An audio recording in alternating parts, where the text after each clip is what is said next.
All right, welcome back, everybody. This is Todd Sylvester with the Todd Sylvester Inspires Belief Cast.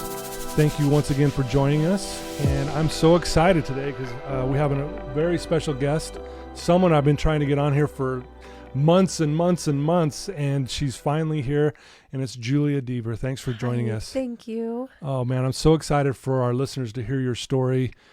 She's an amazing woman, and you guys are going to be blown away. Before that, though, before I get into giving you a little more background on her, I want to thank our sponsor, Veracity Networks. Thank you so much for believing in me, and I can't thank you enough for helping spread the word of this as well. And then to all the listeners, thank you for your dedication and time that you spend in listening to this.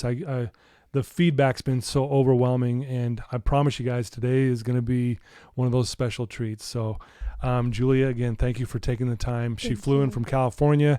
She's in and out of here really quick, so she's taking some time with us today. Thank you. Oh, you bet. So a little background, and by the way, listeners, I will not be able to touch on even a third of what this woman is up to.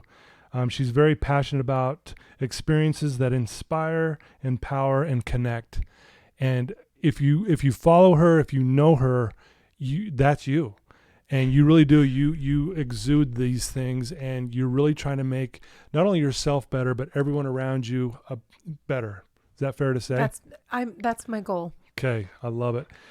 You're involved with Powerful You and women events. Right. You actually you're a top-notch event consultant, and you're the president of Hello Lovely Events. Is that correct? Yes. Yeah, which I want to hear more about as well. You do speaking events all over the place. You in 2019, you were a Woman of Inspiration nominee. Yes. That's cool. That was cool. Yeah. In Canada, nonetheless. Oh, was it in Canada? Oh, really? Well, that's cool. In Canada. You and where I kind of heard about you a long time ago, you're the co-founder of Impact Summit. That's right. Which is helping individuals and businesses lead, influence, and inspire. That's right. And it's a big event thing that you do from time to time. And you're directing high level events. You do all of it. I mean, you also do weddings and then big corporate events as well. So like Silicon Slopes Tech Summit was the last big event that we had. That you just finished. That we just finished. 25,000 people for Silicon Slopes. Yeah. Incredible. Well, there's so much more here. I don't know what to say because there's just too much to say, right? And we'll get into some of this stuff. But again, you're passionate about designing, influencing, producing events that inspire and empower and connect like we talked about. And you really have, I mean, this is my first time meeting you face to face, but I know a lot of people who know you and they're like, man, you got to get her on. She's amazing. And I've followed you for a long time. We've kind of followed back and forth, which has been fun to kind of see what you're up to. Right. And always up to something. Always up to something. But what I'd like to do is maybe start off, let's give a little background on you, kind of where you grew up and a little bit about your family. Why don't you tell us a little bit about that?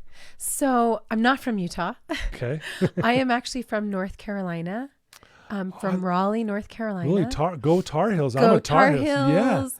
Yeah. Go. So there's Duke and UNC. See, I'm a UNC NC fan. State. Yeah. So we've got it all. But I'm from Raleigh. I'm number 7 of 8 kids.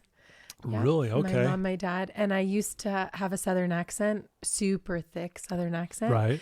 And then that all kind of went away. But so I grew up there and then went off to college, went to Rick's and then went to BYU. Then I lived in an orphanage in Ecuador for 4 months. Oh, wow. How was that? That was intense. Yeah, because you go from having everything you need to probably down to nothing. Nothing, but the most amazing thing was I remember being 19 and knowing I was in danger of becoming the most selfish person I'd ever met.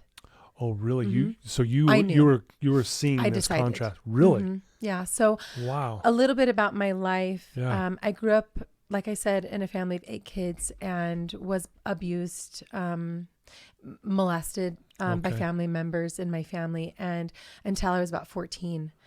So I had kind of grown up being silenced in a lot of ways, not being able to tell my truth or be my true self. And so trying to find out where my voice was through theater and through acting, because I could be somebody on stage and I could actually tell a story, but not have to tell my story. Right.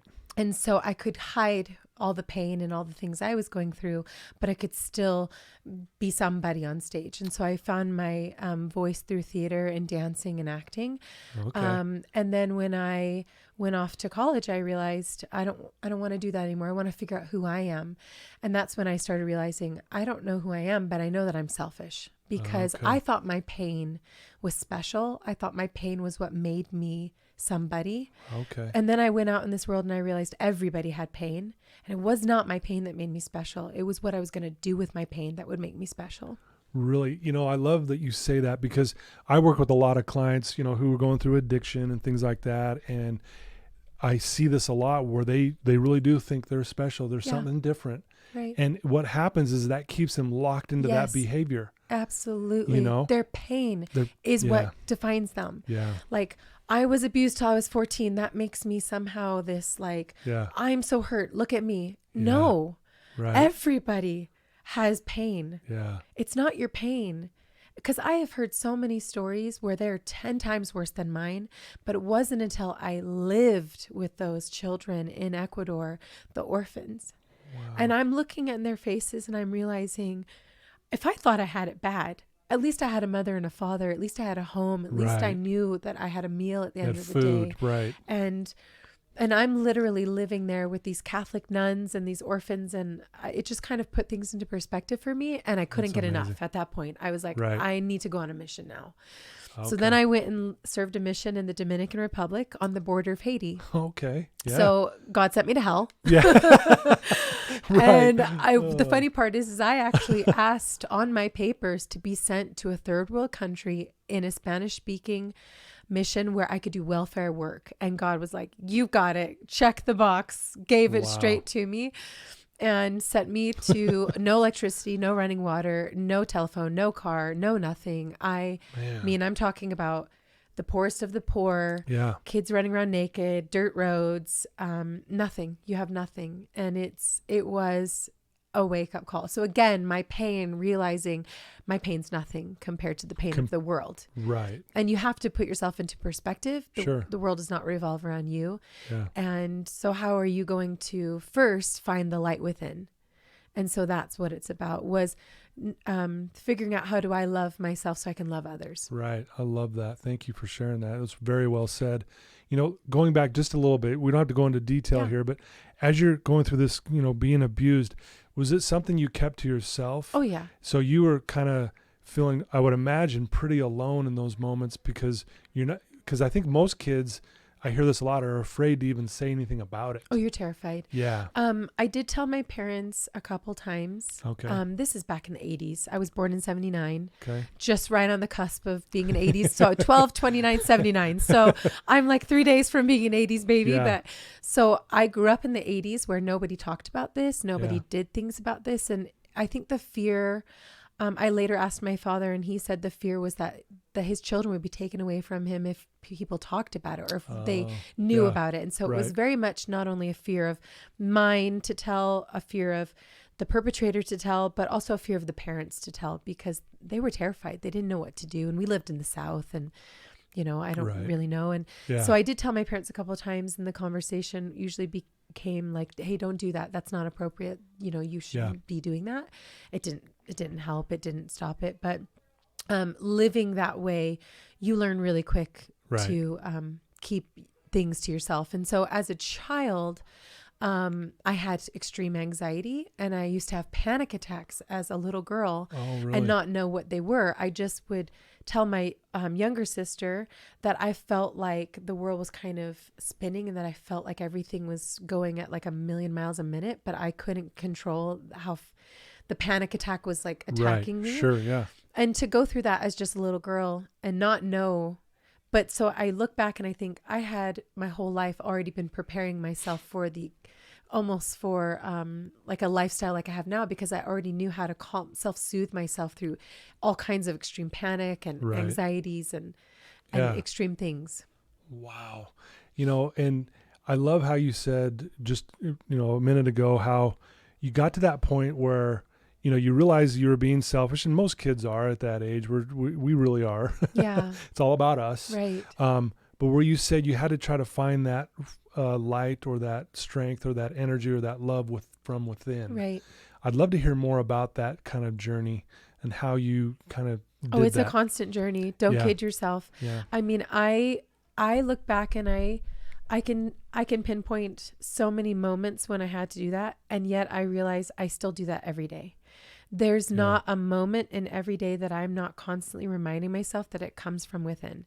It's so easy to think, okay, well, this is happening, and so maybe I want to do this, or maybe I want to try this, or maybe I've made a mistake, and I've made lots of mistakes. Right. But punishing myself for the mistakes I've made is not going to be the way to solve them. It's actually saying, okay, I honor myself for that choice. I am not going to feel guilt. That's kind of an interesting thing that I've recently realized, is that guilt is a wasted emotion. There is zero benefit of guilt. Right. There's only benefit in owning my choices, owning my decisions, and making a decision to either do something different or keep doing what I'm doing. Yeah. But I'm not going to feel guilty for it, because guilt only hurts me. Yeah.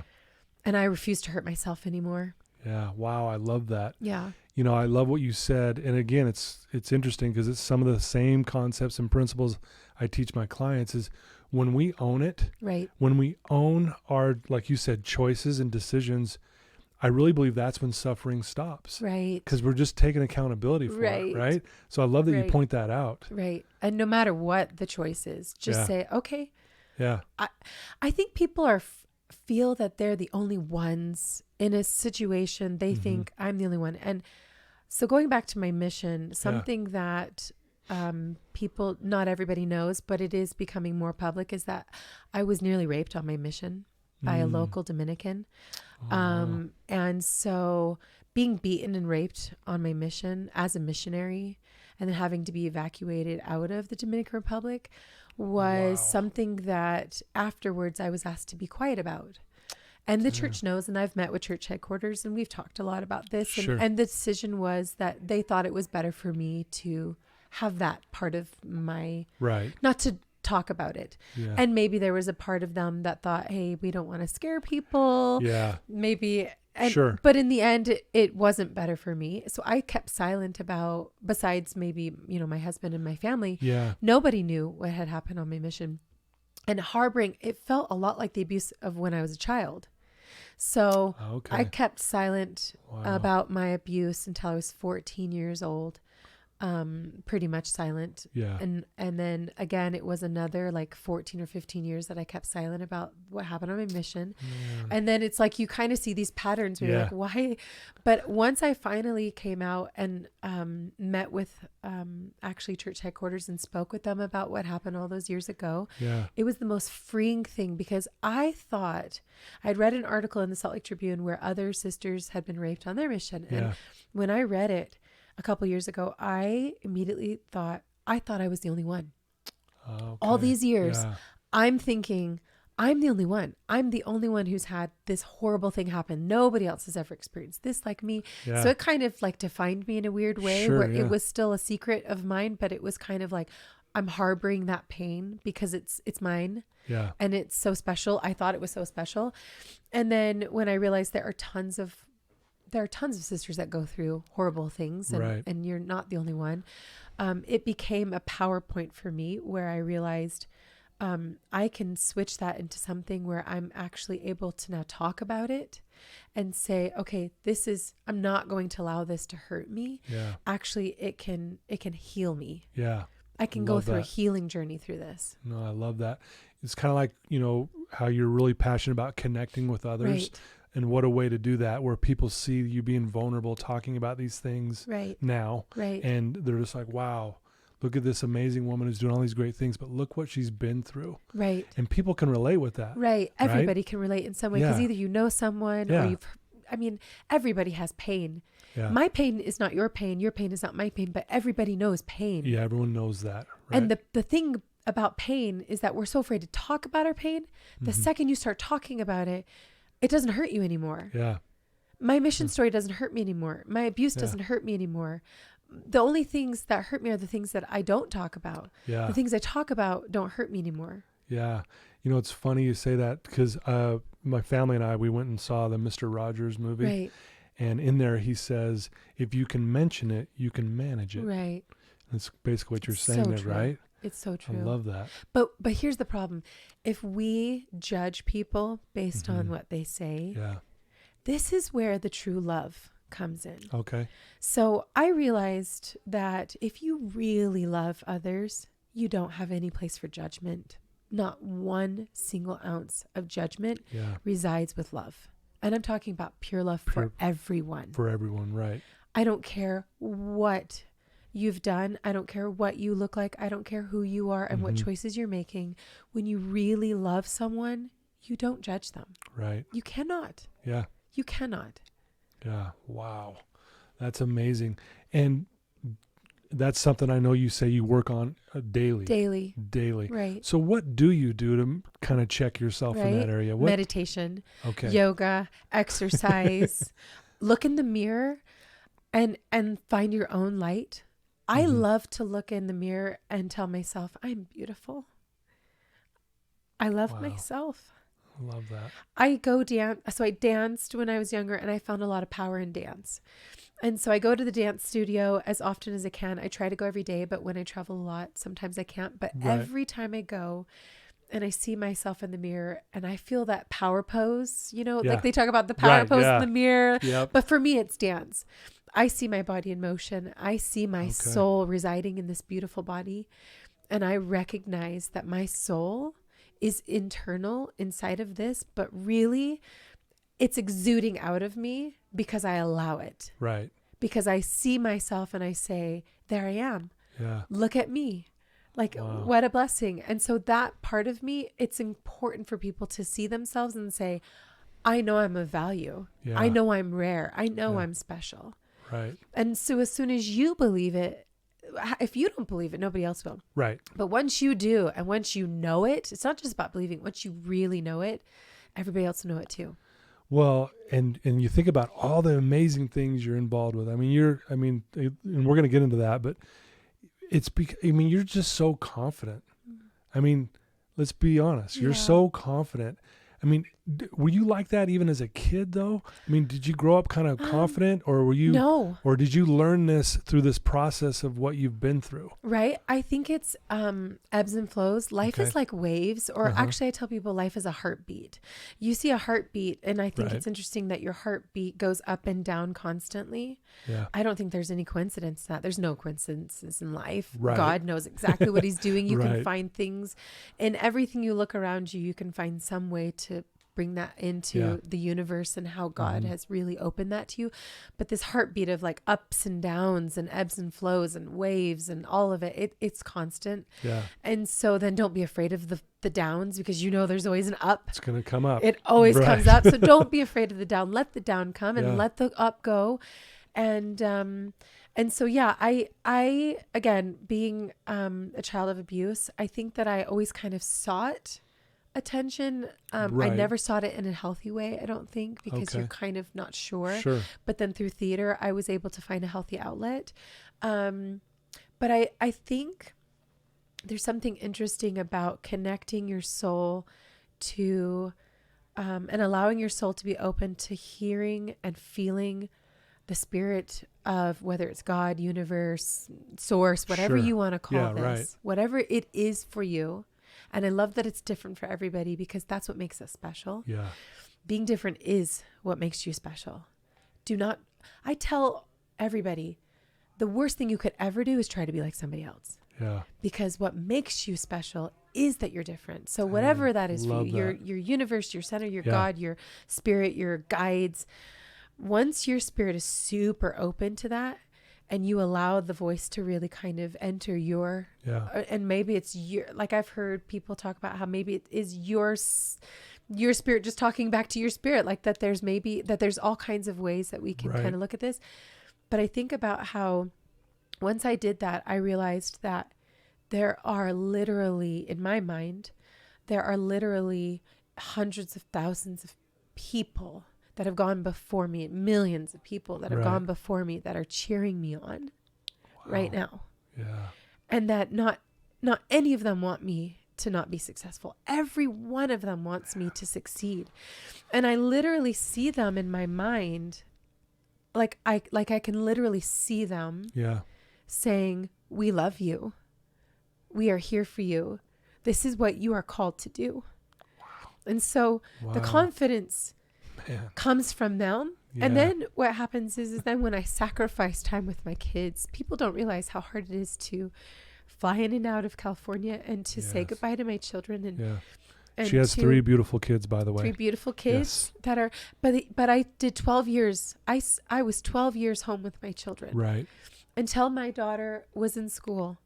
And so now my son is 13, 11, and 7. Okay. And I really gave myself my all to my kids. For sure. And then I realized it was time for me. Yeah. And so I've only been really out there, putting myself out there for like a year and a half. Wow. And this is what's happened in a year and a half. I know, it's crazy because if you look at your stuff, you think you've been doing this for 100 years. No. It's amazing. Like a year and a half. Like a year and a couple months ago, we had the first Impact Summit. Yeah. I mean, it's just amazing. Right? Yeah. Wow. To think about the things that you can do when you are actually doing what you're in alignment to do. Yeah. And boy, I tell you, I got chills when you were saying there's these millions of people cheering me on. Right. Like what perspective that is. Right. Like, I mean, it chokes me up a little bit to think about that because I've never thought of it that way. And as you were saying this, I'm going, I need to do this. Right. I need to remember that because it's true. But see their faces. Don't just see. Yeah. I actually can see faces. Visualize it. Oh, I don't know if it's just that I feel that I'm already connected to them, but I can literally see their faces. And I literally feel them saying, like, I will help you make the way. This is what you're called to do. Wow. You are here. I am here because of them and their sacrifices. And every time I think about that, how do I not do what I'm supposed to do? How do I not empower more women? How do I not empower more men to support their wives, to support women? How do I not give people who are voiceless a voice? Right. How do I not say to the woman who's sitting there saying, I can't do that? Oh, yes, you can. Because trust me, sister, I've been through it. Yeah. I was home for 12 years. I remember laying in my bed, crying my eyes out to my husband and saying, I don't know what I want to do with my life. And then finally saying, but I have to do something. Yeah. I know I've got to do something. Right. And then finally just like feeling the path. And it's one step at a time. The hardest step is the first step. Yeah. But keep going. Yeah. I couldn't agree more. That's that first step, because once we do that, we're like, oh, okay, I can do this. Like I did that. Yeah, I did that. So I can do that. So I can do this one now. Yeah, that's so true. Yeah. But I think that fear keeps us from doing that first step. Oh, for sure. Right. And so, I couldn't agree more. I know this has led you into doing such an amazing things now, which I want to talk about. Talk a little bit about like what you have done in the last year and a half. I know that's a big question, a lot.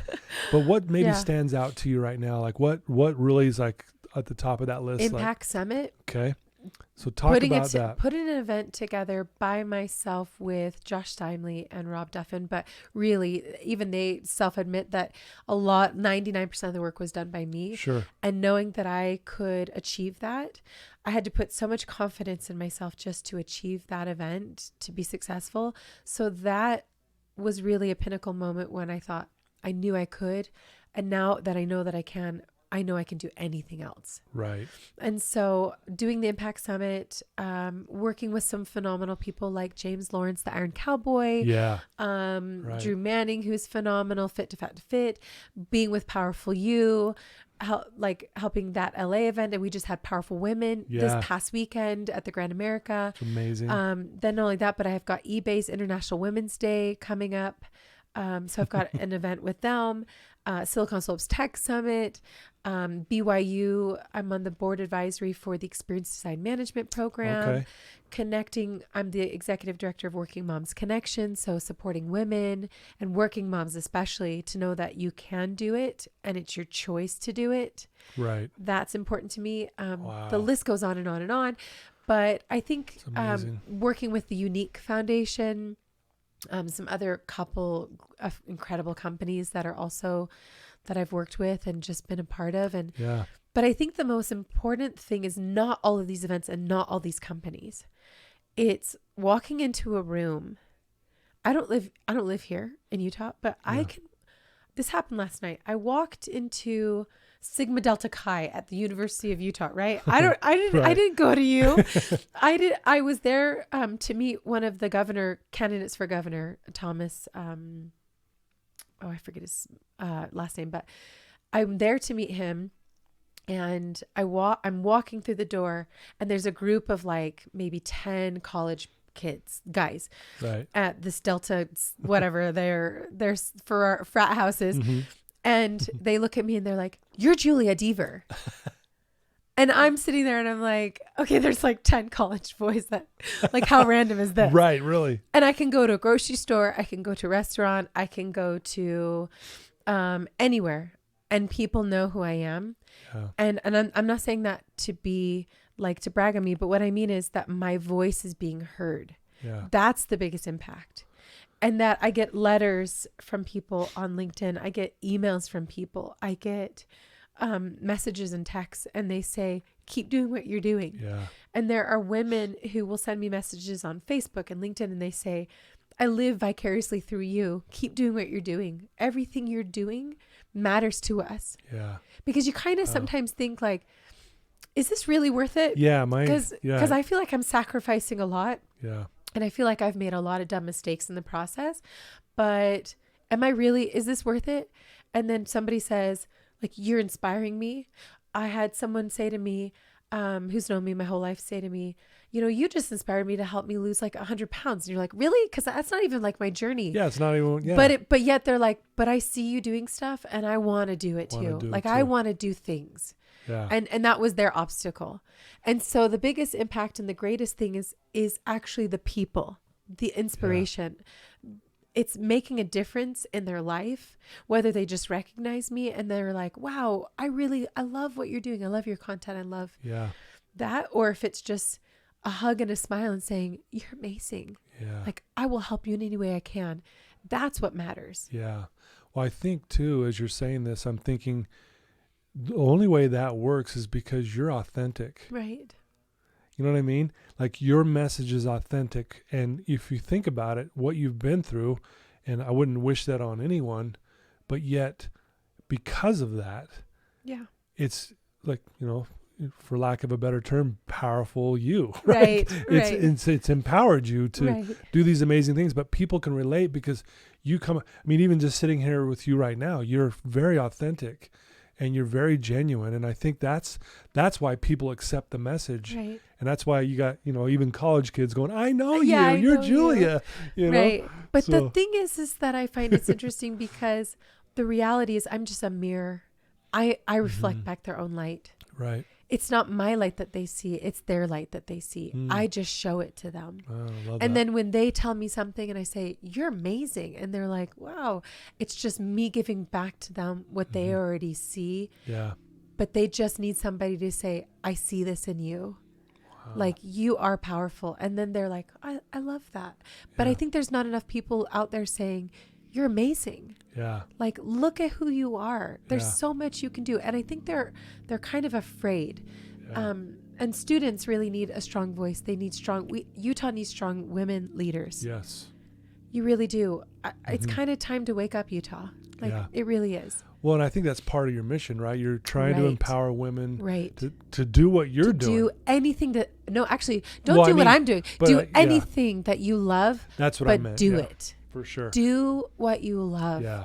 I don't care what it is you want to do. Yeah. But do something and help others in the process. I love that. That's so amazing. Yeah, I couldn't agree more on that. And I know this is a big question, and I'm not sure what you're going to say, but I have an idea. If you could change anything of what you went through growing up, would you? No, never. How come? Not anything. I figured that's what you were going to say. Never. I would not change a single thing I don't regret, or because like I said, guilt is such a wasted emotion. Guilt for anyone is a wasted emotion, not just my guilt. Right. That's a message to the universe. Like that's a message to every human being that will ever live and does live. And whoever hears this message from me right now, do not feel guilty and do not allow others to feel guilty on your behalf. That is such a waste. If you are out there and you are saying, feel guilty for what you've done to me, you're horrible. Don't do that.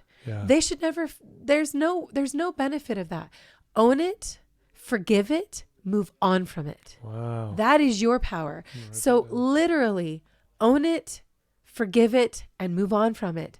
The more you want someone to feel guilty, the more you harbor hate. The more you hold on to guilt, the more you harbor hate.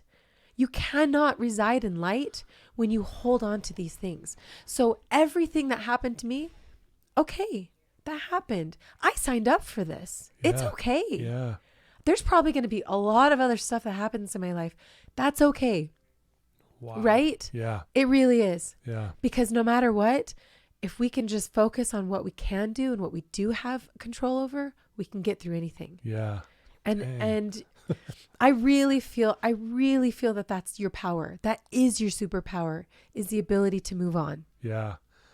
Own it, forgive it, move on from it. Right. What a great mantra, right? Right. Like that, just live your life like that. Just live your life. And I love what you said there. Like when we hold on to guilt or shame or remorse and all that stuff, it, like you said, it dims our light. Right.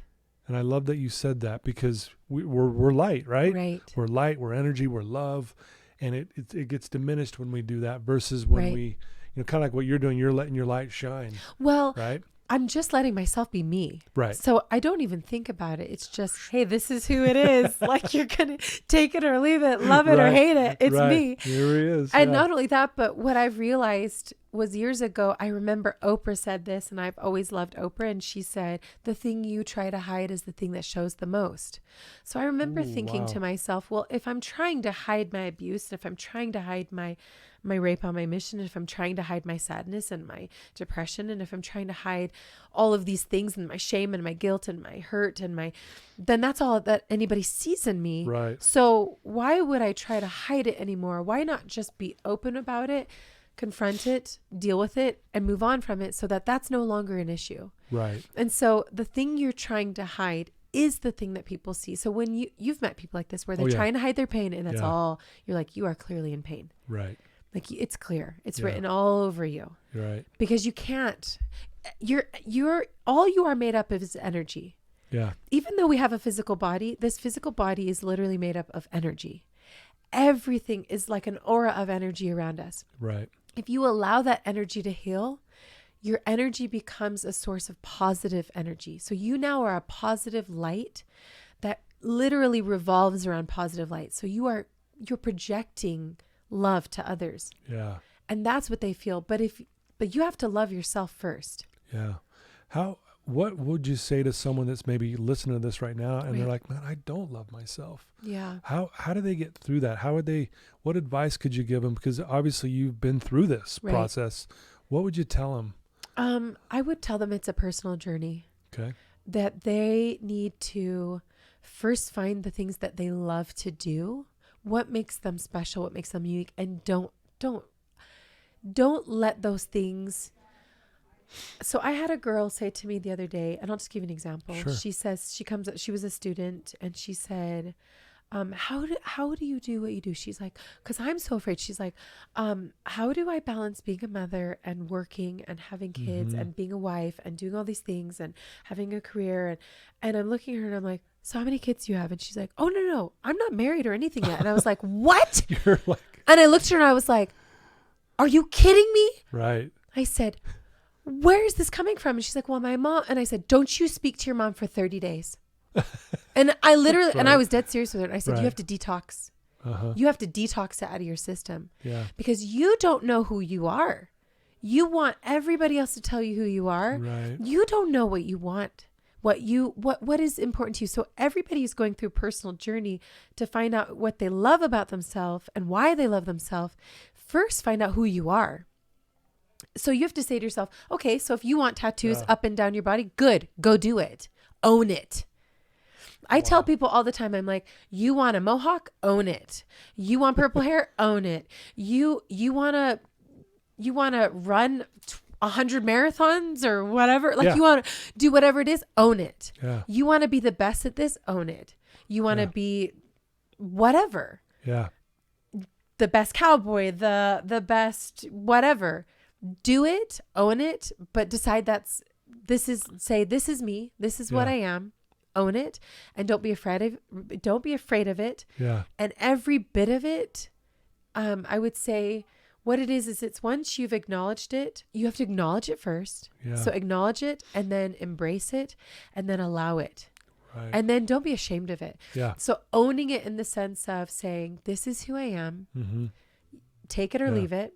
But I love me, because once you love you, it really doesn't matter what anybody else thinks. It's true. And you can walk into a room of 25,000 people and realize, I don't care. Yeah. Because I love me. Because I love me. Yeah.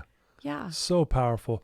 One of the things I'll tell my clients is love of self will prove to be the most powerful antidote over any unwanted or addictive behaviors, period. Right.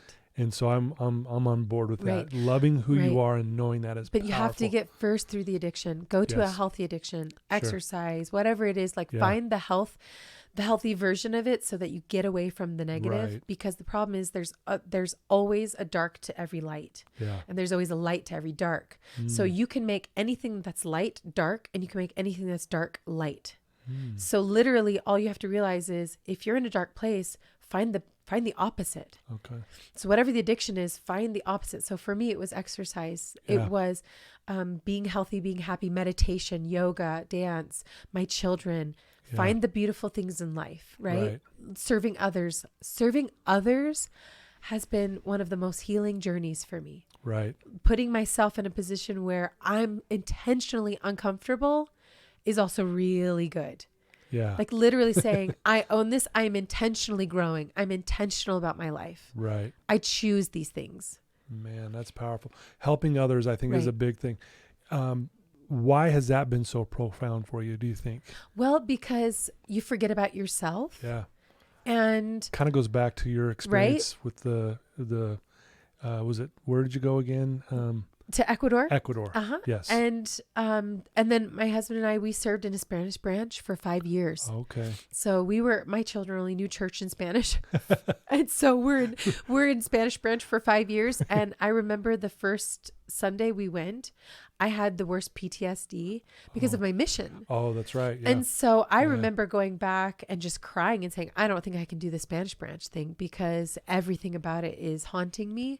And I hadn't spoken about my mission yet to anybody. Oh, that's right. And so it was really like this thing where I'm like, I can't do this. Like I can't, it's traumatizing for me. And then that journey of being in that Spanish branch helped me to heal from what happened, and it helped me open up about it, and then helped me through this whole process. So 5 years dedicating myself to serving the Spanish branch in California and loving every minute of it. But serving others reminds you are not your pain, and you are not the center of the universe, and that there is always somebody else that needs your love. And so I think that it's a give and a take. Yeah. Right. There's a yin and a yang. Sure. There's, like I said, there's ups and downs of everything. So serving, loving, helping, growing from it. But I think, you love yourself more when you love others.